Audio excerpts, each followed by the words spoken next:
Somos uma empresa que há mais de 13 anos investimos em tecnologia e capacitação para levar o supply chain da sua empresa a um outro nível. Bem-vindos à Level Group. A Level nasceu de um sonho de resolver os problemas da cadeia de abastecimento. Nosso propósito maior é difundir os preceitos do Fair Trade e gerar resultados sustentáveis para vocês. Nosso time de soluções e tecnologia é altamente especializado na transformação digital dos processos de supply chain.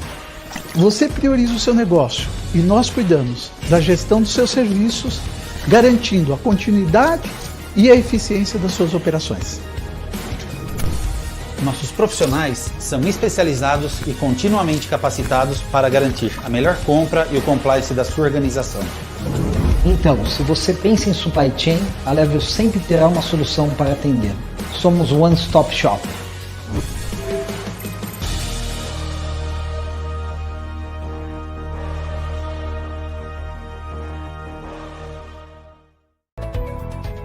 Mais um dia normal nos escritórios Regos, mas não é. Eu vou mostrar um pouquinho da minha rotina aqui no escritório para vocês. Então vem comigo, vocês vão conhecer um pouco mais. Vocês vão conhecer um pouco da minha rotina aqui dentro, como são as minhas manhãs no escritório. E depois eu vou mostrar um pouquinho de como a nossa ONG trabalha e como a gente está instalado aqui nos escritórios Regos. Vamos tomar um café comigo. Café pronto. E a minha máquina, minha, porque faz todos os meus textos. E a Jaqueline encaderna pra mim. Agora tem tudo. Vamos lá no escritório. Tcharam! Aqui então é a minha sala, onde eu acompanho todos os projetos, tudo que tá acontecendo. Olha a pilha de texto. Olha quanto texto eu gravo, gente. Que é a nossa sala de reunião. Aqui é um escritório que a gente trabalha juntos e tem o administrativo da ONG e várias coisas acontecem aqui também. Fiquem ligados, porque em breve a gente vai mostrar um pouco dos projetos e como a Regos também está muito ligada a esses projetos que a gente tem feito. Não percam que vem muitas novidades por aí. Beijo!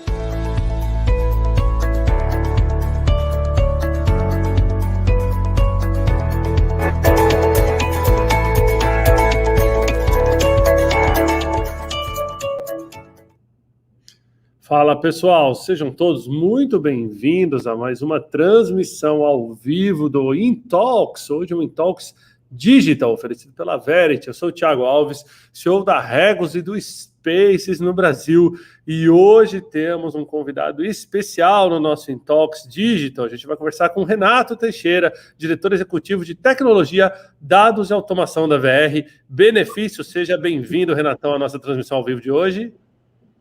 Obrigado, Thiagão. Sempre muita honra estar aqui com vocês. Bom dia, pessoal. Já estamos chegando aí, quase boa tarde. A ideia é a gente bater um papo aqui super animado. Ale, Thiagão, obrigado pela oportunidade de estar aqui falando com vocês. Muito bom. E também dando boas-vindas para o Alexandre Barsi, já conhecido de todos aqui no InTalks, o da Verity, parceiro do canal. Seja bem-vindo, Ale, para mais um bate-papo. Valeu, Thiagão.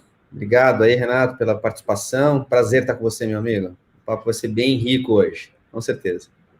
Muito bom. O tema de hoje, gente, é a tecnologia acelerando a transformação digital nas empresas, na visão do Renato, né? E também da VR Benefícios. Ele vai trazer bastante case, vai trazer bastante expertise para todos vocês. Mas antes, eu queria lembrar, você que está na nossa audiência, que essa é uma transmissão simultânea, que está ao vivo no LinkedIn e no YouTube. Você pode participar de várias formas. Primeiro, comentando de onde está assistindo, né? Cidade, bairro, estado, país, está de casa, está do escritório, está da praia, né? Está no trânsito, queremos saber, comenta aí para a gente. Né? Participe também mandando suas perguntas nos comentários. Muito importante mandar as perguntas para a gente poder encaixar aqui as perguntas para o Renatão durante esse bate-papo. Uma dica para quem está no LinkedIn: marque seus amigos com o @ e traz mais amigos aqui para esse bate-papo. O pessoal que está no YouTube não precisa, copia e cola o link e manda aí para um amigo. Lembrando a todos também de compartilhar essa live e que todas as lives do Intox são traduzidas para Libras, né, a língua brasileira de sinais, e aí também incluída legendas em português, e a gente volta a subir lá no YouTube do Intox, tá? Então, se você conhece alguém que precisa de acessibilidade também no mundo dos negócios, joga ele lá para o YouTube, não na transmissão ao vivo aqui no LinkedIn, tá? Lembrando a todos, então, Intox Digital, que é powered by Verity, né, nossa parceira do canal aqui, líder em transformação digital aí nesse mercado de tecnologia.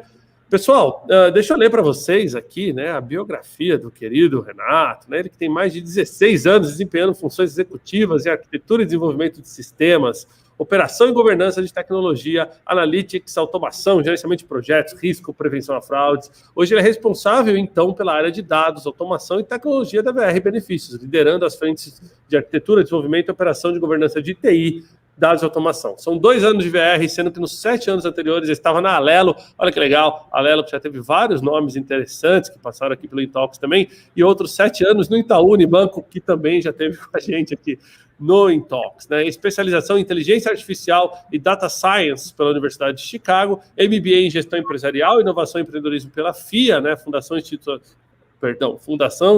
de Administração, e mestre pela Escola Politécnica USP, né? E também engenheiro pela Escola Politécnica USP. Seja muito bem-vindo ao nosso Intox de hoje, Renatão. Um currículo, né? Um pergaminho, né? Um currículo, a pessoa super qualificada para estar aqui. Queria abrir pedindo aí para você um pouquinho aí sobre essa visão geral, né, de transformação digital. Eu acho que todo mundo viu nessa pandemia uma necessidade muito grande de se digitalizar. Alguns já tinham fast track, né? Alguns já estavam anos à frente, outros não. Houve também um movimento muito grande de adoção digital, né? Muita gente que começou já num processo, né, de que outras empresas estavam fazendo. Então, vamos começar com a sua visão aí sobre transformação digital e a gente já vai a partir daí. Boa, Tiagão, obrigado pela bio, cara. Cara, não sabia que tinha tanta coisa aí, e super feliz, tá?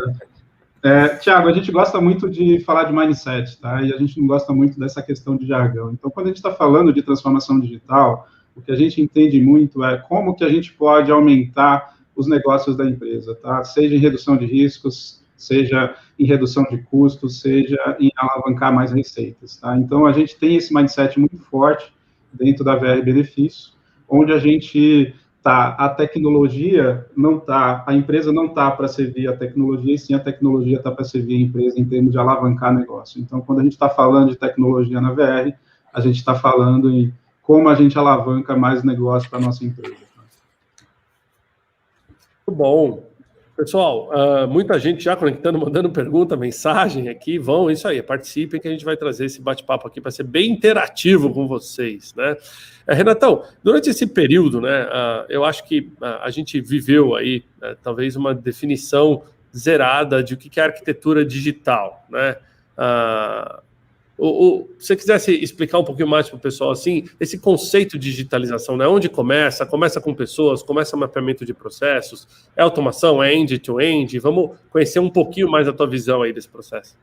Boa. Eu sou um cara que veio da arquitetura, né? Então sou suspeito para falar, Thiago.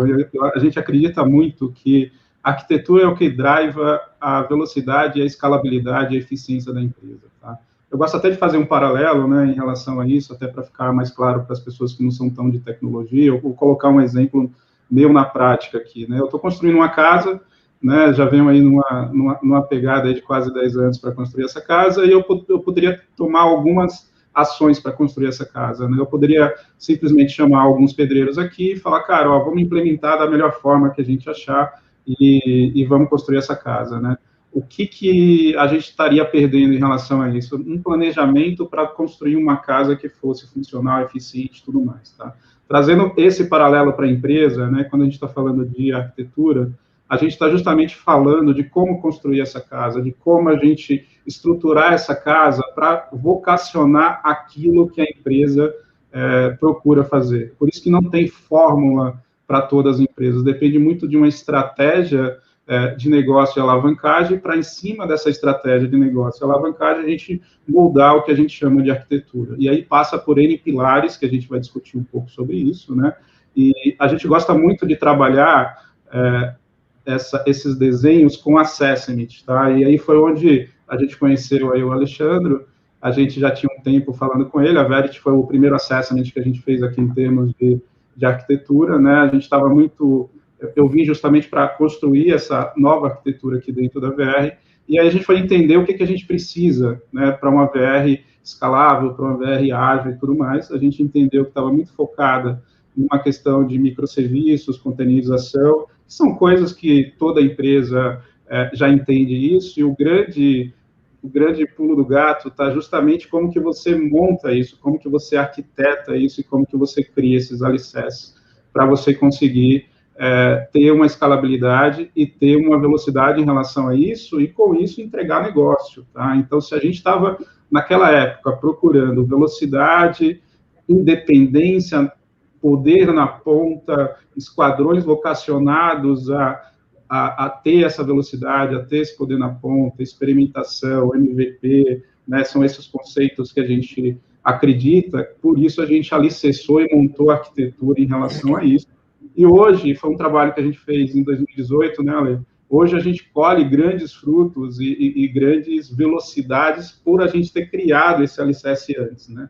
E aí, voltando de novo ao paralelo da casa, né, eu poderia começar a fazer a casa sem pensar nessa arquitetura de construção, e aí eu teria que ir ao caminho, à jornada, teria algumas dificuldades para eu conseguir escalar. Então, poderia não pensar, sei lá, construir 2 quartos, e nesse primeiro momento vir mais um filho, o que eu faria com o 3º quarto, né? Então, se eu já tenho um planejamento para onde eu quero chegar, se eu já tenho os alicerces que eu quero montar, planejar a arquitetura é extremamente essencial. E a gente está falando de um assessment, Thiago, de 2 a 3 meses, né, que dá um norte para a gente, né? Então a gente sabe onde a gente quer chegar, não há uma jornada na pedra, isso é extremamente importante, é uma jornada que você constrói, assim como você também constrói uma casa com um arquiteto, e você constrói uma casa com um engenheiro, que foi o que aconteceu comigo. No meio do projeto, eu vi a necessidade de fazer algumas adaptações, mas são adaptações conscientes, né? E dá até para fazer retrabalhos conscientes. A gente não é contra o retrabalho, a gente não é contra a adaptação, desde que isso seja programado para a gente conseguir lá na frente entregar o que a gente está querendo, que é mais lucro, menos custo, mais negócio. E aí a arquitetura é extremamente essencial para isso, né? E às vezes existe essa ansiedade, né, por lançar produtos rápidos, por fazer produtos rápidos, fazer MVP, né, que é legal, é bacana, mas enquanto a gente está falando de alicerce, é importante a gente entender onde a gente vai. Então, a gente foi muito nessa linha de assessment, e a dica que eu dou, que é uma coisa que eu converso muito com o conselho aqui, com o board, na hora que for fazer um assessment, você tem que saber 2 coisas. Primeiro, o que você quer. Então, não adianta fazer um assessment sem ter mais ou menos o que você quer. E quais são os entregáveis que vão ser feitos nesse assessment, né? Para você ter certeza daquilo que você está tentando construir, desenhar, e é um norte, não é um caminho gravado na pedra, tá, Thiago? Muito interessante. Antes de passar aqui para algumas perguntas já do Alê também, queria trazer um outro ponto aqui para... Você falou agora de eficiência, né? Então, a transformação digital, ela visa eficiência operacional, ou seja, reduzir custo, consequentemente aumenta a margem ou diminui perda, né, dependendo da empresa. Ela aumenta a tecnologia embarcada, ela faz com que o seu produto fique melhor desenvolvido, e no final das contas você também tem ali a experiência do usuário. Você comentou rodar MVP, né? Para a nossa audiência aí, MVP, pessoal, é como se fosse rodar um produto em teste, né, numa base controlada, para que essa base controlada possa te dar né, a retroalimentação necessária, né, o feedback necessário para você ir melhorando. Agora, quando eu pego a VR Benefícios, é uma das maiores empresas aí do Brasil no assunto, né, no quesito de benefício para as pessoas, né, um mercado B2B, B2C gigantesco. Como que é rodar um MVP com essa massa que vocês têm, né? Então, como fazer isso sem impactar o cliente e para conseguir também que o cliente se beneficie durante esse MVP e depois você leve isso para toda a base? Boa, Tiagão, obrigado pela pergunta, excelente pergunta, né? O conceito de MVP é super importante, né? Porque às vezes a gente entende que MVP é o mínimo produto viável, mas na hora de executar e na hora de discutir isso, acaba sendo um produto, o máximo produto executado. Então, a primeira coisa que a gente tem que entender é o que a gente está falando em relação a essa pequena entrega para o cliente, essa prototipação do que a gente está fazendo. Então, a gente entra muito no modelo aqui, que todo mundo conhece, que é o Design Inception, né? Que é justamente entender o que a gente vai lançar, o que a gente vai criar, né? E através da arquitetura e da forma que a gente está construindo a VR com microserviços, com integração, com API, a gente consegue modelar esse MVP para a gente conseguir entregar um pedacinho daquilo que a gente quer testar para entender se realmente a gente está no caminho certo, tá? Como você falou, a gente é uma empresa extremamente super forte, uma empresa grande, né? Então, a gente escolhe muito aquilo que é MVP, que está na experiência do cliente, né? Porque o que a gente quer atacar aqui é como que a gente encanta o nosso cliente. A gente tem o nosso cliente aqui muito como nosso foco total. Então, entender o que a gente quer entregar para o cliente através de um Design Inception, e entender como a gente faz isso através de uma prototipação, é o que a gente busca. E o desafio, Thiago, está na questão de quando você lança o MVP, né, e você entende que aquilo não é um produto acabado, e aí tem que ter a resiliência de, se aquela tese se provar, você precisa evoluir o produto. O que a gente vê acontecendo muito no mercado, e foi uma das coisas que a gente começou a experimentar aqui na VR Benefícios, como o MVP não ficou só uma questão de tecnologia, a gente difundiu isso tudo dentro da empresa, é que quando a gente lança o mínimo produto viável, precisa ter um esquadrão que alimente esse produto, tá? Eu consigo te dar um exemplo de um MVP que a gente fez super rápido, foi o primeiro do segmento, logo pós-pandemia, a gente entendeu que precisaria ter uma solução para os estabelecimentos fazer compra, e a gente lançou o link de pagamento que as adquirentes estavam lançando, tá? A gente fez isso em 15 dias, a gente conseguiu lançar esse produto, por quê? Porque eu estava com a API de e-commerce pronta para fazer isso, então já tinha feito esse alicerce lá atrás, a gente estava com soluções de cloud já prontas também, então eu não tinha problema de infraestrutura, e a gente precisava do time para montar esse quebra-cabeça e entregar isso para o cliente. Então, em 15 dias, a gente lançou um produto que era mínimo viável, e até hoje a gente evolui esse produto, e aí estamos falando quase um ano, né, de pós-lançamento, né, a gente evolui esse produto até hoje para a gente conseguir entregar cada vez mais valor para o cliente, tá, Thiago? Então, acho que esse é um dos pontos que, quando a empresa entende o que é MVP, né, ele passa pelo paradigma de falar, pô, MVP não é só um negócio que a gente lança e larga e deixa de evoluir. Não, é um negócio que a gente lança e a gente precisa evoluir, né? E fazendo um paralelo com a minha casa, né, cara, eu mudei sem ter toda a minha sala pronta, eu mudei sem ter toda a parte de cima construída. Então, esse foi o meu MVP. E tem uma questão muito também, Tiagão, de eficiência em custo, né? Então, assim, eu não tinha dinheiro para fazer minha casa inteira, eu também não queria entrar em dívida para fazer a casa. Então, o MVP também é usado para a gente provar o quanto aquilo é importante, o quanto aquilo dá certo, o quanto aquilo a gente pivota e o quanto aquilo a gente acelera ou não, tá? Então, fica essa dica aí de que MVP é uma coisa viável, mínimo, mas que precisa ser evoluída, precisa ter tração, e não dá para sair fazendo só MVP, que é uma das coisas que as empresas às vezes imaginam, tá? Faço um MVP, funcionou, largo, porque aí você entra num processo mais operacional, menos automatizado, e você não escala o produto, né? Você não tem a capacidade de atender muitos clientes. E, geralmente, quando isso acontece, você coloca trabalho manual. Colocando trabalho manual, mais custo, mais a gente não vai na linha do que a gente chama de digitalização, né? Que é usar a tecnologia para exponenciar. Bom. Beleza, Ale, vou passar para você, depois eu volto aqui com perguntas da audiência. Legal. E eu quero voltar no tema anterior, na pergunta anterior para o Renato. Primeiro, assim, eu não sabia que você era um poly, né? Um cara, então, é um geek, né? Tá explicado como conhece de tecnologia, né? Meu amigo aqui, Renato, é um cara extremamente profundo, né? Além de ser um executivo. Isso é muito legal, né? Saber que você é mestre na poly, porque isso mostra a capacidade que umas pessoas têm que mudar ao longo da sua história, né? Ou seja, você tinha tudo para ser um arquiteto, né? Um hard, né? Aquela coisa de escovador de bits e hoje um executivo de uma grande empresa. Isso é muito legal, eu falo isso com uma reflexão sobre tudo que a gente está passando no nosso mundo. As pessoas têm que mudar, né? Então, brincadeira à parte, eu sei que você é mais que um geek, né? É um geek plus business. Renatão, voltando um pouco sobre o tema, né, da questão de arquitetura, eu queria explorar um pouco sobre esse tema, porque a gente teve uma fase bem importante com vocês, né, quando a VR voltou para o mercado, se assim eu posso dizer, né, a gente sabe que a VR nunca saiu do mercado, porque todo mundo fala, né, vale refeição para tudo, né, os outros concorrentes, né, se mordem inteiro, você não consegue dizer outra coisa que não é vale refeição, mas a gente sempre fala que a transformação digital, de maneira geral, ela tem 3 pilares, né? Ela tem a questão de pessoas, tecnologia e processo, né?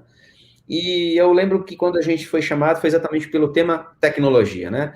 E a gente tem se deparado muito no mercado, que muita gente tem nos procurado, é o seguinte, né? Por onde eu começo? Né? E às vezes acha que trocar um RP, colocar uma solução, isso está resolvido, né? E aí você acabou de trazer vários cenários para a gente aqui, dizendo, por exemplo, olha, a minha área de negócio tem necessidades, tem que entregar cada vez mais rápido, né? Time to market é super importante, e aí eu vou para dentro do meu legado ele está amarrado com sei lá com o quê, tá amarrado com aço, né? Totalmente fechado. E aí, como é que você convence a área de negócio que o teu legado não está preparado para entregar na velocidade que ele precisa? E os seus concorrentes que estão nascendo, né? E a gente fala dos concorrentes de startups, eles nascem quebrados, fatiados, né? E aí a gente tem aquela história, então, né? Para a nossa audiência aqui saber da questão dos blocos e dos microserviços, né? Você tem que fatiar as coisas, né? E aí agora tentando focar na minha pergunta, como é que qual a dificuldade? Essa dificuldade eu sei que é enorme, mas por onde começa? Como convencer a área de negócio, Renato, de que você tem que entregar na velocidade, né, para entregar novos produtos, para fazer MVP, quando você tem um legado que é um legado antigo, que é um legado que ele tem história, ele foi bom enquanto ele durou, e ele não foi preparado para esta velocidade, né, para a área de negócio. Como é que lidar com isso, né? De lidar, dizer, olha, o meu legado não está preparado, olha para a área de negócio, assim, fala assim, sente, chora, espera 6 meses, deixa meu concorrente ganhar um grande espaço, porque meu legado está preparado ou não? Constrói do zero. Conta pra gente um pouco desse segredo. Eu sei um pouquinho, mas conta um pouco desse segredo, por onde começa. Boa, Leo, ótima pergunta. Acho que, aproveitando o gancho, a gente acabou não falando um pouco da VR Benefícios, né? A VR Benefícios é uma empresa de 40 anos, né, Leo? Bastante sólida, foi a pioneira nesse mercado, virou sinônimo de categoria, né? Todo mundo fala, cara, eu vou carregar o meu VR, isso é extremamente prazeroso para a gente, poucas empresas conseguiam fazer isso, né? É uma empresa que era a maior empresa de benefícios em 2008, né? E qual que é a história que está por trás? Em 2008 fez uma sociedade com outra concorrente, que é a Sodexo, né? Acabou vendendo a carteira, mas não vendeu a marca em nenhum sistemas. Então, naquele momento, o logozinho da VR continuou nos cartões da concorrente da Sodexo, né? E a gente virou um BPO da própria Sodexo, né? E nesse BPO a gente começou a pensar em outros negócios, então também a gente assumiu o BPO do Pão de Açúcar, né? Então pouca gente sabe disso, né? Então eu também cuido de toda a parte de tecnologia de processamento de cartões hoje do GPA, né? E aí, quando foi em 2014, a gente acabou não tendo mais o contrato de BPO, a gente se viu no mercado com 2 grandes potenciais, tecnologia, que é toda a parte de processamento, sem cliente, que é super importante, mas com a marca forte, né? E aí, a gente, todo o contexto, a estratégia da empresa, né, resolveu voltar para o mercado. Então, a gente fala com muito orgulho que a gente montou essa empresa 2 vezes em escala nacional, que é uma coisa, somente uma empresa conseguiu fazer isso no Brasil. E a gente fez isso 2 vezes. E somente 4 conseguiu fazer isso até agora. E a gente fez isso 2 vezes. e a gente sai de 2014 sem nenhum cliente com tecnologia, e agora a gente chega em 2021 aí com um crescimento que é muito orgulhoso para a gente, com quase de um crescimento de 1 bi ano, tá? Então a gente deve fechar aí 2021 com 7 bi de faturamento. Então mostra o quanto a gente é uma empresa de 40 anos, mas com uma empresa jovem em termos de startup, em termos de crescimento, tá? Então eu queria deixar um pouco registrado isso para vocês entenderem, para o público entender também, né, Lê? E assim, voltando à tua pergunta, Lê, eu acho que a resposta depende de cada contexto dentro da empresa, tá? O que a gente fez dentro da VR Benefícios? Sempre focou muito na questão de alicerce, né? Então, a gente foi entender o que seria o alicerce dessa transformação digital, o que seria esse alicerce para a gente dar velocidade para o negócio, tá? Uma coisa muito particular minha, eu não acredito que todo remédio é para toda um remédio para toda doença, tá? Então, tem alguns conceitos que a gente vê no mercado, que é TI bimodal, então a gente usou um pouco desse conceito, então a gente levou para microserviços aquilo que realmente fazia sentido, ou seja, aquilo que está no front, aquilo que eu mudo toda hora, né? A gente focou nisso, a gente focou quais são as maiores dores que a gente tem, então tinha umas questões de disfunção de tecnologia dentro da estrutura e da arquitetura, então a gente montou o que a gente chama de, uma vez definida a estratégia, uma vez definida onde a gente vai atacar, a gente fez o DDD, que você conhece muito bem, né, que é todo um event storm para a gente definir o que é microserviço, o que não é, a gente imprimiu isso no quadro, colocou para toda a empresa, né, e aí começou a atacar essa visão, né, a gente tinha, na época, um presidente que estava bem comprado, e hoje todo mundo está muito bem comprado em termos de tecnologia, mas ele entendia muito bem o que era isso, navegava muito bem nesse mundo, né, e com esse patrocínio, né, da presidência e explicando o que a gente estava querendo desenhar e com pequenas entregas, né, a gente conseguiu fazer esse convencimento. A gente começou pela tecnologia, que foi a tua primeira pergunta, e aí existe 2 grandes papéis que a gente está batendo muito hoje, no bom sentido, que é como que a gente cria a cultura, porque eu acho que um dos grandes problemas que o mercado tem, e toda vez que eu converso com alguns CIOs, CTOs, algumas pessoas que estão mais envolvidas nesse mundo, a questão cultural é muito forte, né? É o mindset, né? O mindset de colaboração, o mindset de não ter, de uma hierarquia mais horizontal, de uma hierarquia mais colaborativa. E aí, o que a gente fez para isso? Eu sou um cara que cara, não gosto de feudos, vi alguns pontos dentro de tecnologia que geram uma série, e a gente discutiu muito isso, né? E a gente tem umas divergências em alguns pontos, mas é o que eu acredito e que eu pratico, tá? Então, a gente fez, a primeira coisa que a gente fez foi, existe uma questão entre infraestrutura e operação, que existe uma tensão ali dentro, então, quando dá um problema em produção, ou é um problema de software, ou é um problema de hardware, se esse time não está com o mesmo propósito, dificulta isso. Então, a primeira coisa que a gente fez foi quebrar esse silo, então a gente juntou operação e infraestrutura em cima de uma mesma pessoa, e eu falei para ele, cara, se eu estou com um problema em produção, não me importa se é software errado, é o meu cliente que está sofrendo, é o nosso cliente que está na ponta, cara, te vira, eu quero sair do outro lado com a solução. Então, foi a primeira coisa que a gente fez em relação à cultura. Segundo movimento que eu acho que dificulta muito a relação dentro de tecnologia é a visão de sustentação e desenvolvimento, ou seja, um cara que desenvolve, né, que não tem a dor da operação, e um cara que opera, que não tem a dor do desenvolvimento. E a gente colou muito no que a gente chama de metodologia ágil.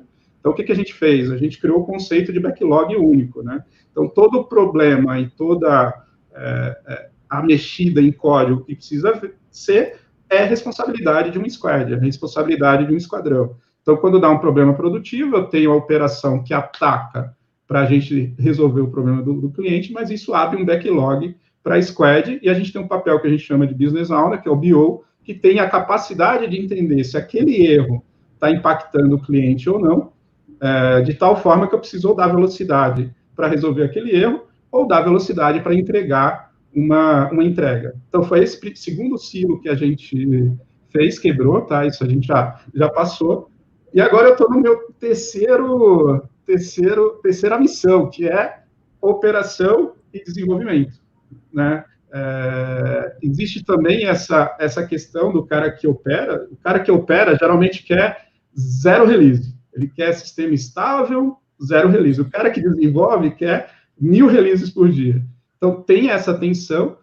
E agora, Léo, o que a gente está fazendo? A gente está num conceito de BO, olhando uma visão de produto, estou juntando, depois que a gente fez essas mudanças, estou juntando agora operação e desenvolvimento, respondendo para a mesma pessoa, para a gente ir nesse pace de colaboração e levar a empresa justamente para essa visão de cultura colaborativa.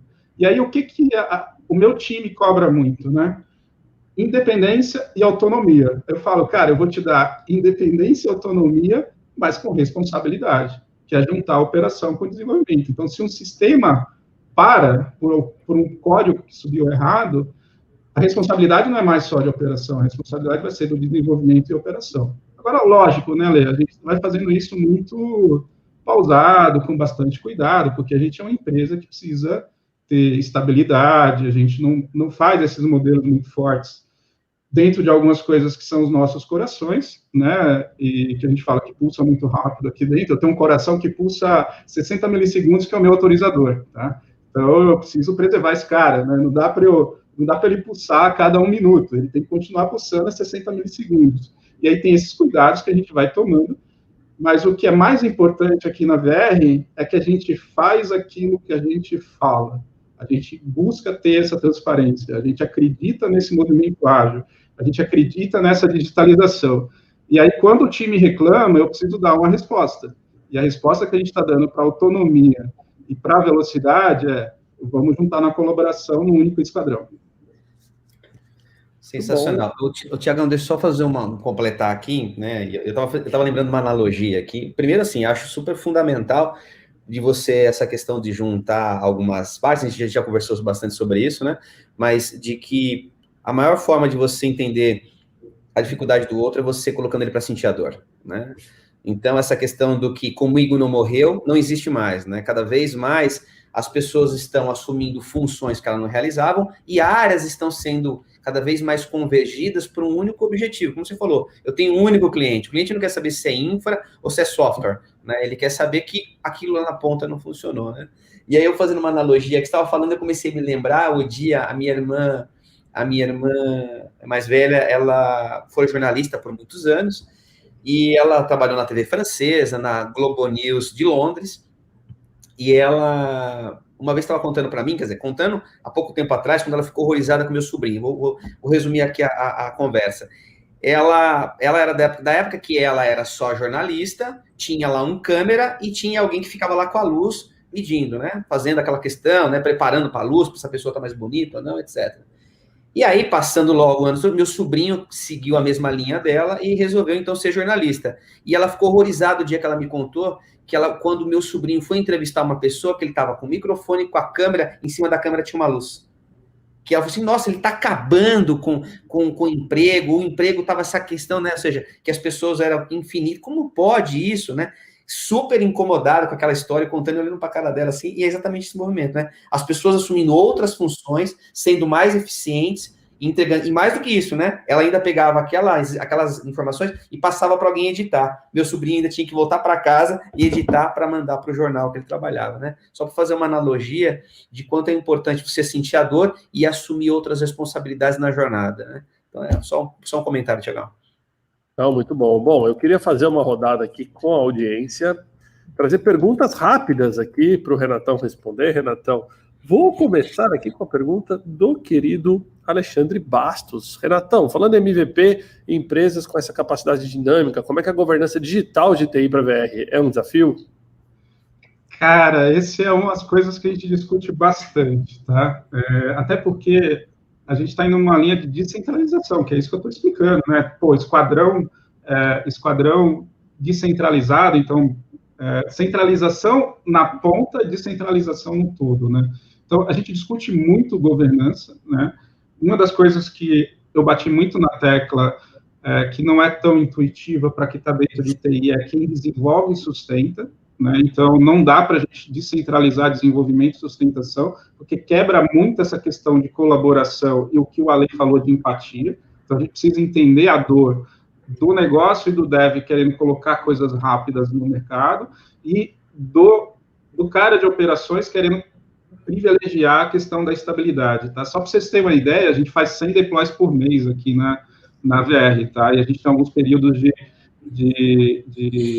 freezing, então a gente faz mais ou menos 5, 6 deploys por dia e a gente quer ir para 1000, tá? Esse é o meu sonho e esse é o meu objetivo com minha turma. E assim, quando a gente está falando de ágil, de MVP, a pergunta foi muito boa porque, assim, tem que ter controle, Tiagão, tem que ter controle, mas não um controle que a gente está acostumado em termos de tecnologia mais do passado, tá? Então, coisas que a gente bate muito forte. CI/CD, cara, eu preciso ter uma esteira de código eficiente, onde eu aperto o botão e esse código sai da máquina do desenvolvedor e chega em produção sem a capacidade de erro humano, tá?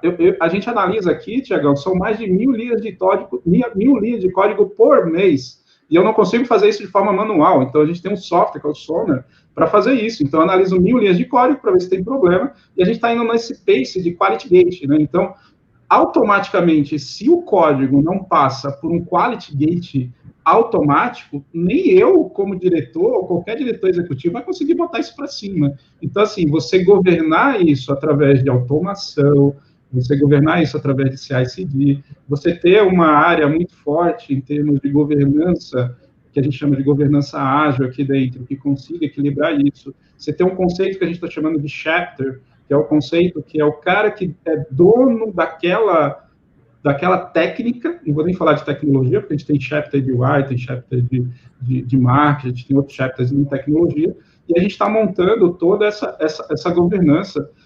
Estou 100% disponível depois, se quiser trocar uma figurinha, até para conhecer, como o tempo é curto aqui, eu não consigo falar de toda a visão de governança que a gente está falando. Mas o essencial, muita gente fala, pô, ágil não tem documentação, ágil não tem governança. Aí, para mim, não é ágil, é rápido, tá? Porque tem uma diferença entre agilidade e rapidez. E aí eu trago um outro paralelo, Tiagão, assim, você está com sua casa pegando fogo, né? Está lá seu filho, está sua esposa. O que é mais rápido você sair de casa? Você sair correndo ou ficar juntando as pessoas, né?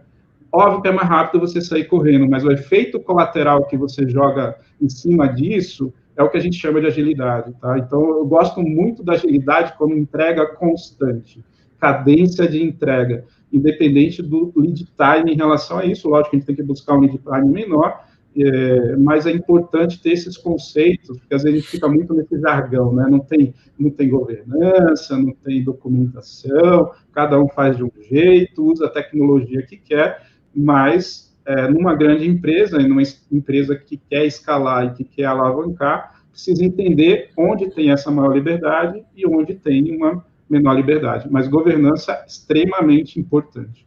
E a gente discute muito na VR, cara. Eu sou um dos caras chatos aqui em relação à governança, tá?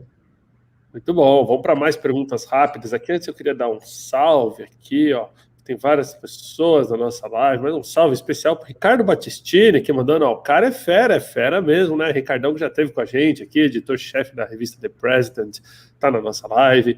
Um alô também aqui para Jaqueline, da Inclusão em Ação, sempre bom poder saber que o nosso conteúdo está sendo consumido por todos os tipos, né, de pessoas que precisam aí também de inclusão. Obrigado, Jaque, pela participação. Mais uma pergunta aqui, rapidinha, do Rogério Montilha. Renato, além de excelente profissional, já trabalhamos juntos no Itaú e no banco, gostaria de saber como a VR vê as clouds públicas em relação à redução de custos, se utiliza essa tecnologia, etc. Roger Montilha, que saudade você, cara. Roger, ó, só parênteses aqui, eu entrei no estágio em Unibanco em 2004, o Roger foi o cara que me assessorou no estágio, tá? E ele fazia um release, eu já gostava de automação, ele fazia um processo de um release que ele levava 3 horas para copiar arquivo de um lado para o outro. Falei, Roger, vamos fazer um robozinho em C aqui, cara? E, cara, a gente faz isso em 2 segundos. E a gente fez, Tiagão. E, assim, o Roger é um dos caras, puta, super admiro ele, mora no meu coração. E, legal, cara, tamo junto, cara. E você foi um dos caras que me ajudou bastante na minha jornada aí, cara. Obrigado e bom te ver aqui, cara. Assim, a gente é bem agnóstico, Roger, em termos de tecnologia e cloud, tá? A gente adora esse mundo, e a gente não tem nenhuma restrição em relação a nada de tecnologia, né, de forma ampla, tá? Então, hoje a gente está, sim, em cloud pública, na verdade, eu tenho 3 grandes blocos de infraestrutura, tá? Então, tudo que é microserviço, tudo que é container, tudo que é coisa mais nova que a gente está construindo está em cima de cloud pública. Embaixo da cloud tem um orquestrador, porque a gente tem uma preocupação de lock-in. Até falei isso com o presidente da cloud, né? Eu falei, cara, adoro o cloud, mas cada vez mais que você se amarra dentro de uma cloud, mais difícil você sair, então você tem que tomar cuidado com isso. Então, a estratégia que a gente montou com a Lê é ter um orquestrador de container em relação a isso, muito para evitar um pouco de lock-in, principalmente para operacionalizar isso, porque montar isso em cima de Kubernetes, quem conhece Kubernetes sabe o quanto é complexo isso, então a gente busca muito serviço e usar as nossas pessoas para pensar e menos para operar. Então a gente montou essa solução em termos de cloud. A ideia era a gente ir para multi-cloud, então esse orquestrador consegue ir nessa visão de ter multi-cloud. Não é tão simples, não é tão trivial, a gente pode falar um pouco dessa experiência. E aí a gente tem essa questão de cloud pública muito forte, então tudo que a gente vê que é cloudável, e aí eu uso muito essa palavra, eu acho que, de novo, nem todo o remédio é para toda doença. Então, por exemplo, posso te dar um remédio que eu não levei para cloud, e assim, eu fiz até o movimento inverso, tá? Mas é o meu autorizador, cara. Eu pulso a cada 60 milissegundos. Eu não posso ter rádio dedicado, eu não posso falhar meu autorizador. Eu não posso competir com outros programas. Então, o que a gente fez? A gente fez o inverso. A gente montou um negócio chamado Bunker, que é um colocation. Então, eu fui para a máquina física mesmo. São máquinas pequenas, é um software pequeno. E, cara, eu blindei esse negócio. Graças a Deus, a gente tá indo bem, não tem nenhum susto em relação a isso. Mas eu blindei esse negócio de tal forma que eu tenho que autorizar 60 milissegundos. Eu não posso ir para uma infraestrutura compartilhada na nuvem, onde se der um problema, eu falei esse dia com o presidente da cloud, né? Cara, o problema da cloud não é a tecnologia vai funcionar, vai tudo perfeito. Mas quando dá problema, cara, para quem que eu ligo? Quando dá problema onde está o colocation, eu ligo para o dono. E é um data center grande, tá? E a gente liga para o dono e fala, cara, eu quero alguém lá para resolver o problema do meu autorizador que, cara, tem que continuar pulsando a 60 milissegundos. Então, acho que é muito essa linha, Roger. O que você vai levar para a cloud, o que você não vai levar. Uma experiência que a gente teve muito forte se você leva coisas não microserviçadas em microserviços, o escalation que a cloud te dá fica complicado, porque o ideal aí fica até mais caro. O ideal da cloud é que você escale e desescale à medida que você tenha input de informação. Se isso não é... Desculpa. Então, se você... É o Cláudio reclamando. Se você não tem essa visão de escalar e desescalar e ganhar essa economia, a cloud fica mais cara. Então, a gente está levando para a cloud aquilo que faz sentido, a gente está levando para a cloud aquilo que a gente entende, que a gente quer velocidade, a gente está levando para a cloud aquilo que faz parte da nossa estratégia. E como eu te falei, aquilo que não faz parte da nossa estratégia, a gente precisa ter um cuidado. Isso não quer dizer que lá na frente as coisas não podem acontecer, tá Thiago? E a gente teve um problema com a cloud que ficou 2 horas em novembro, depois ficou mais um tempinho em dezembro, e eu não posso ficar meu autorizador 2 horas fora, cara, eu não posso deixar de autorizar. Então, depende muito da empresa, depende muito da tecnologia, depende muito de como que você monta essa estratégia. E aí, Tiagão, sempre estratégia para negócio, cara, sempre estratégia para o cliente. É isso que a gente busca aqui dentro da VR em termos de tecnologia. Boa! Muito obrigado, Renatão. Tem muita pergunta, vou tentar compensar algumas da sua visão rapidinha. Muitas perguntas que você já respondeu aí também nesse teu último pitch, principalmente as perguntas mais técnicas aqui. Mas eu acho que tem uma pergunta que não é técnica que eu quero trazer aqui, que é legal, que é do Fábio Wusnoff. Transformação digital não acaba sendo uma transformação organizacional, então, no fim? Cara, excelente pergunta. Assim, é o que eu coloquei um pouco mais antes, tá? É uma mudança de cultura, é uma mudança de mindset, é uma mudança de transformação organizacional. A gente está nessa mudança, tá? Até para ter uma ideia, eu estou descentralizando tecnologia, né? Então tem algumas pessoas de tecnologia que não respondem mais para o cara de tecnologia, respondem direto para o negócio, né? Responde direto para o produto, responde direto para o BO que está ali dentro, né? Então, sim, passa por mudança organizacional. E dói, tá, Thiagão? E aí, um exemplo meu, cara, imagine eu, né, cara de tecnologia, perdendo nesse sentido, né, pessoas que e ver todo o risco em relação a isso, né? Transformando essas pessoas para dentro das áreas de negócio. E eu falo todo dia isso para o meu time: transformação que não dói não é de verdade, tem que doer, né, no bom sentido, porque a gente realmente está transformando, mas com um mindset muito focado, que não é a tecnologia, é a VR, né? É esse ente maior que a gente precisa dar velocidade, e a gente precisa falar dessas questões em termos de propósito. Eu acho que o grande desafio que a gente tem dentro desse conceito de transformação digital, de agilidade, é organizacional. E se fala muito até que os papéis de C-level na frente podem até desaparecer, e você entra mais como consultores e como caras que treinam esses BOs, como os caras que treinam esses esquadrões para robustecer. Então, o que a gente faz? Né? A gente entra muito com um papel de apoio, né, dessas squads, estamos juntos, estamos ali sempre muito do lado, né, para a gente conseguir fazer isso de uma forma não tão traumática, naquilo que não derruba o avião, mas que a gente comece a experimentar. E o que a gente acredita muito é que a gente tem um norte, mas a gente não tem um caminho fechado, e a gente vai se adaptando à medida do possível que as coisas vão evoluindo. E a gente tem a liberdade, a humildade também, Tiagão, de ver que aquilo que a gente errou, a gente pode voltar atrás. Eu falo isso muito com o meu time, né? Cara, ninguém é dono da verdade. A gente tem um norte, a gente quer chegar nesse lugar, explico para vocês como chega, e se a gente vê que a gente precisa mudar, o que eu posso garantir para vocês é que a gente vai mudar junto. Né? Muito bom, muito obrigado. Bom, passar de volta para o Alê, aí depois a gente volta aqui para mais algumas perguntas.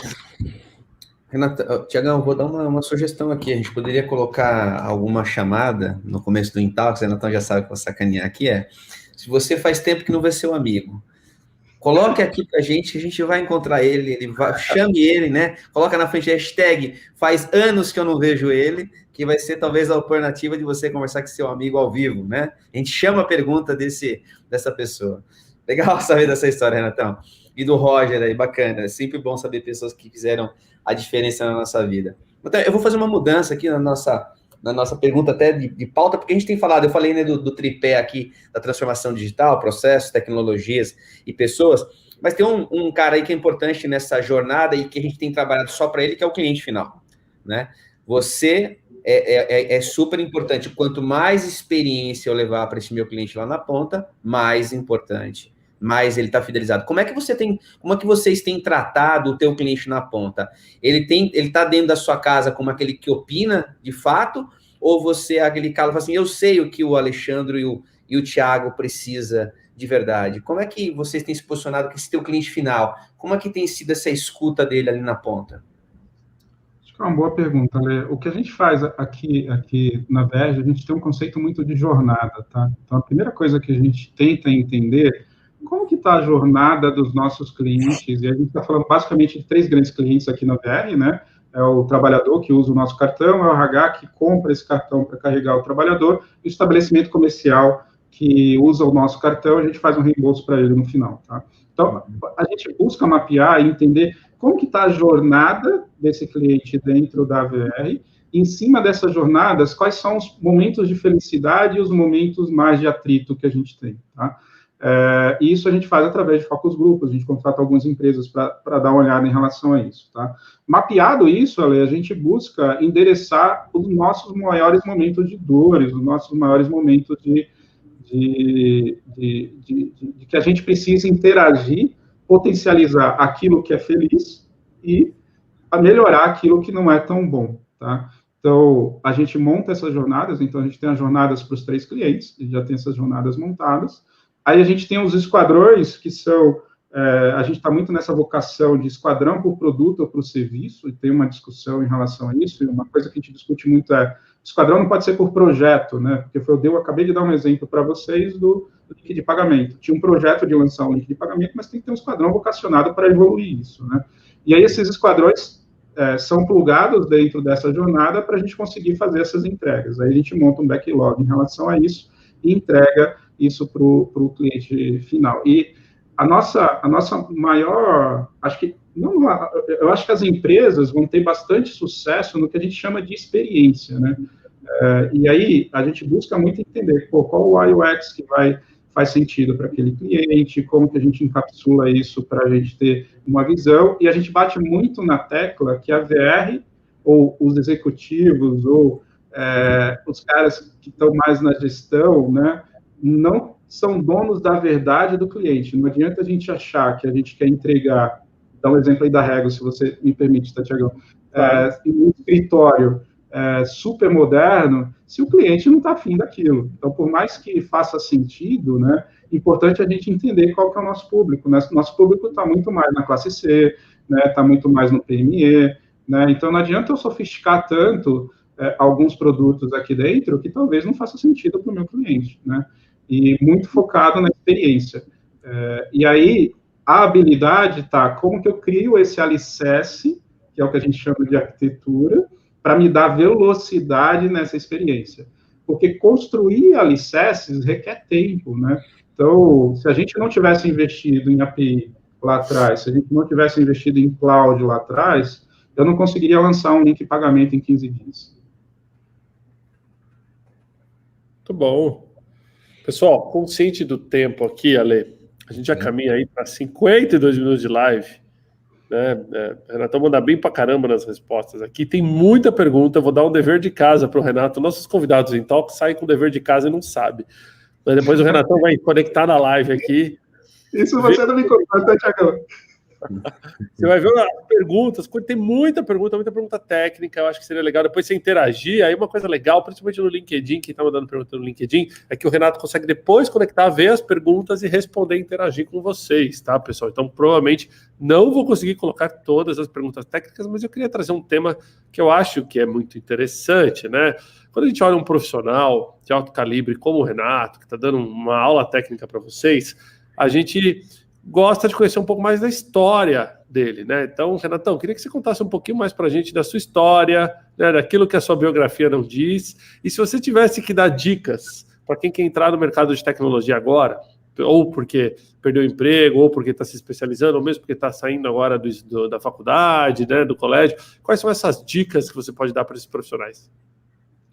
Boa, Tiagão, vou tentar resumir aqui por causa do tempo, tá? Cara, baiano, de natureza, de coração e com muito orgulho, tá? Cidade de 5 mil habitantes lá na Bahia, né? Cheguei aqui em São Paulo para estudar, né? Nordestino, sem muito dinheiro, acabei entrando na USP, fazendo engenharia da computação e conseguindo o primeiro emprego no Unibanco, tá? E aí foi onde eu conheci o Roger. Cara, Roger, bom te ver aqui, cara. Lá, Thiago, eu sempre foquei muito a minha carreira em conhecimento técnico, então eu sempre acreditei muito que o conhecimento técnico vai dar a base para eu desenhar o que eu acredito em termos de negócio, em termos de desenvolvimento, em termos de arquitetura. Então, a dica que eu dou é, para você se diferenciar na tua carreira, seja um bom técnico, mas foque muito isso em aproximação com a área de produtos. Então, sempre me aproximei muito da área de produtos para entender a dor. E aí, que eu acho que a sacada da transformação, que é um mindset que às vezes é difícil colocar, Thiago, que assim, a tecnologia tem um potencial enorme para alavancar produtos e para construir produtos de forma eficiente, tá? Às vezes a gente enxerga dentro de uma empresa, uma área de produtos, desenhando um produto e falando, TI, desenvolve. Não, quando na verdade, cara, chama a TI para construir o produto junto, tá? Acho que é isso que vai fazer a diferença e isso que vem fazendo a diferença nas empresas que vem dando certo, né? Você pega a Uber, pega Airbnb, são empresas que usaram a tecnologia para resolver problemas, né? Então, o cara de tecnologia tem essa visão. Então, a dica que eu vou, cola no cara de negócio, para você também entender o cara de produto, para você também entender a linguagem, porque no final das contas a gente está aqui para dar resultado, a gente está aqui para fazer negócio. Então, juntar essa visão, porque aí você ganha essa bagagem em termos de negócio, você tem uma base tecnológica que vai ajudar e você ganha a confiança das áreas de negócio para conseguir alavancar ele, porque ele vai falar, cara, eu estou com um problema aqui, eu vou chamar o Renato. Pô, o Renato foi um cara que sempre me ajudou em relação a isso, né? Então, esse foi um movimento que eu fiz, esses dois movimentos. E o outro, eu sempre fui um cara muito fuçador, Thiagão. Então, eu fiz um trabalho lá na época do Unibanco, até o Roger ajudou na época, que a gente deixou o Internet Bank do Unibanco mais rápido no mercado, gastando 30 mil reais e economizando R$1 milhão ano, tá? Era simplesmente uma flag dentro do servidor. Então, isso deu uma exposição dentro do banco, aí eu fui crescendo no banco, e veio a fusão, Itaú Unibanco, super complexo, recebi um contato de ex-Unibanco na Alelo, fui trabalhar para criar o conceito de pré-pago dentro da Alelo, evoluímos dentro da Lelo para a criação de pré-pago, assumi toda a área de pré-pago dentro da Lelo, depois acabei assumindo o que eles chamam de pilar usuário, que era toda a parte de mobile, e aí eu queria dar uma pivotada na carreira, então eu queria sair um pouco dessa área de desenvolvimento e ir para a área de arquitetura, e aí foi quando veio o convite, né, para ir tocar a arquitetura da VR, e nesse convite acabei aceitando, com muita aproximação com as áreas de negócio, e aí acabei assumindo a área de tecnologia, virando diretor executivo na sequência, e recebendo mais 2 desafios, que é montar o que a gente chama de Data Driven Company, que é todo esse alicerce que a gente está falando, que a gente vai construir, assim como eu falei muito de transacional aqui, a gente está justamente construindo agora o que é dado, eu estou fazendo isso com assessment, e com assessment que eu sei o que eu quero, e com assessment que eu sei o que precisa ser entregue, para a gente construir isso, montar o norte, e aí ver a automação também, muito na visão não só de tecnologia, mas numa visão de tecnologia e negócio, tá? Então, como que a gente estrutura isso? Então, Tiagão, em 3 minutos, cara, a vida do Renato aí dos 17 anos aos 41, cara. Muito bom, muito bom. Bom, pessoal, deixa eu pedir para a produção voltar a gente aqui. Eu vou mostrar um pouquinho rapidinho aqui do perfil do Renato. Para quem não segue ainda o Renatão no LinkedIn, pode seguir já. Então, deixa eu jogar aqui minha tela. Perdão, hoje estou mais lento do que o normal.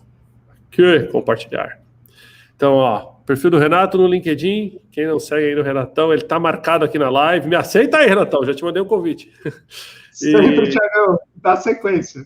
Ele compartilha bastante material bacana. Você pode acompanhar mais o trabalho do Renato também, né? Para quem quiser conhecer mais também da VR e benefícios, entre em vr.com.br, né? Super simples aí, o website da VR.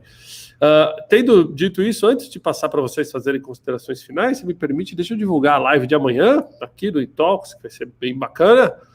Amanhã receberemos Priscila Lahan, ela que é VP de vendas para o mercado corporativo da Microsoft. E estaremos falando como é possível que a tecnologia contribua para um novo modelo de trabalho. Tudo a ver, amanhã 11h30, ou seja, né, o nosso bate-papo de hoje já está criando o pano do que vai ser aí amanhã com a Microsoft aqui no Intox. Não percam, 11h30 no LinkedIn e no YouTube. Ale, curtiu o bate-papo? O homem é fera, é enciclopédia. Eu não tinha dúvida, né? Renatão é 100%. Renatão, se fazer minha consideração final, você não falou assim, qual foi a sua cidade, da onde você veio? Chama Itaquara, Ale. Itaquara? Quer dizer, pedra d'água. Caldeirão de água. Itaquara, né? Itapedra, Quara, Buraco, Caldeirão. 5 mil habitantes, cara. Mais uma? Não, cara, assim, super obrigado. Um prazer estar com você aqui, meu amigo. Nas próximas lives você falou da sua jornada, a gente vai estar falando com o Danilo Zimmermann, eu acredito que nas próximas lives aí tá por vir, eu sei que vocês trabalharam juntos, né? Marcelo Oliveira também já passou aqui pela gente. Renato, obrigado, cara, pela aula, pela informação, pela amizade. E tamo junto aqui, meu amigo. Obrigado. Bom. Renatão, considerações finais, então, para a nossa audiência aqui, né, que ficou plugada durante essa 1 hora conosco aqui no Intox, né, e sempre deixar portas abertas para ti, sempre que quiser voltar, trazer esse bate-papo que foi super bacana, né, e deixar, igual eu te disse, o dever de casa, né, de conectar aqui depois, trazer algumas respostas aí para a quantidade. Eu não me lembro de ter visto uma live com tanta pergunta técnica, isso é muito legal mesmo, o pessoal curtiu aí o bate-papo. Pô, Thiagão, uma honra estar com vocês, tá? Muito obrigado pela oportunidade. Me coloco 100% à disposição para bater papo. Eu tenho uma veia de professor, dei aula há 8 anos, então adoro explicar as coisas, né? Queria fazer um agradecimento muito forte aí ao pessoal de marketing da Intalks, pessoal da Impress, que é a nossa assessoria de imprensa, que ajudou muito a gente aqui a montar isso, a construir isso, né, e o pessoal de marketing da VR, que eu adoro, cara, são pessoas fantásticas aí, e sempre ajudou. E aí, de consideração final, Tiagão, deixo essa visão de ter esse mindset de tecnologia servindo o negócio, né, de ter esse mindset de tecnologia junto com produto para alavancar negócio, né, e deixo esse mindset de como que a gente cria estruturas em relação a isso, né? E para finalizar, pessoal, VR, às vezes a gente não divulga tanto, a gente está começando a divulgar mais, né, a questão da VR. VR tem uma tecnologia de ponta, primeira empresa no mercado a lançar, no setor do mercado a lançar link de pagamento, primeira empresa no mercado a lançar conta digital para os estabelecimentos dentro do ecossistema, tá? A gente tem um ecossistema de API muito forte, então quem quiser conhecer, dev.vr.com, ali a gente tem mais de 30 APIs que podem ser plugadas com sandbox e tudo mais. A gente foi a primeira empresa a ter uma API de e-commerce com pré-aprovação, onde o supermercado pode fazer uma compra e mesmo que não tenha estoque, ela manda uma pré-aprovação para a gente. E depois ela entra com uma aprovação depois que ela fecha o estoque. Isso é inédito no mercado. Então, só para dar uma pincelada aqui, Tiagão, do quanto que a gente tem de tecnologia aqui dentro da VR e o quanto a gente está servindo o negócio aqui para a gente crescer essa empresa cada vez mais, tá? E meu muito obrigado aí e uma boa tarde para todo o público aí. Muito bom. Bom, pessoal, para você que ficou plugado, deixa o seu comentário, né? Se você gostou, a gente vai passar agora no vídeo de encerramento aqui para o Renato ver também. Renatão, muito obrigado de coração pela presença. Ale, mais um bate-papo de sucesso, muito obrigado. Esse foi o Intalks Digital, pessoal, com o Renato Teixeira, que é diretor executivo de tecnologia, né, dados e automação da VR Benefícios. Muito obrigado pela participação. Até amanhã, 11h30 aqui no Intalks. Valeu!